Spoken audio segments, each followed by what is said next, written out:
আপন বলতে আমার কেউ নেই, তবু খুঁজেই চলেছি এতকাল। গ্রামগঞ্জের মাটির ঘর থেকে শহরতলির কানাগলি এক করে খুঁজেই চলছি।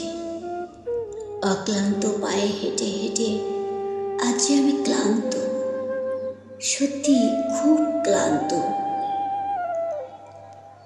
তবু বসে থাকলে চলবে না, হেরে গেলে চলবে না। হেরে যাওয়া মানুষকে যে কেউ আপন বলে পরিচয় দেয় না।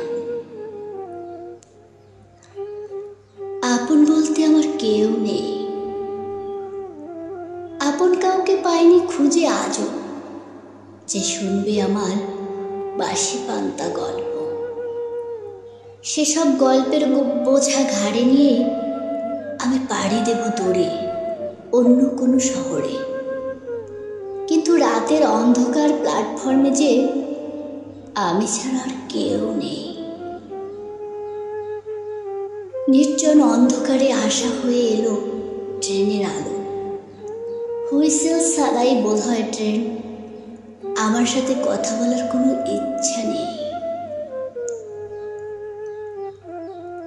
আপন বলতে আমার কেউ নেই। ট্রেনের সিটে জানালার পাশে একলা বসে আছি।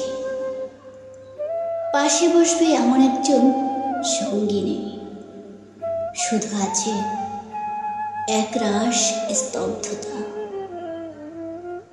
আছে কাঁধের বোঝাতে গল্পগুলোর ছটফটানি। এ বোঝা বইব কতদিন, আর না, পারছি না। এবার হেরে যাব। জানি হেরে যাওয়া মানুষকে কেউ আপন বলে পরিচয় দেয় না, তবুও হেরে যাব। ঠিক করেছি কারো আপন হব না, চাই না আপন কাউকে। তবু এ বোঝা বইব না, নেমে যাব পরের স্টেশনে। সকাল হওয়ার আগে ছুঁড়ে ফেলবো সমস্ত ভার লোহার পাতের ওপর। ফেলে যাব কালো পাথরের ভিড়ে। ট্রেনের চাকায় কাটা পড়বে আমার গল্পগুলো।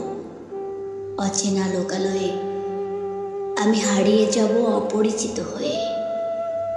ধন্যবাদ সবাইকে।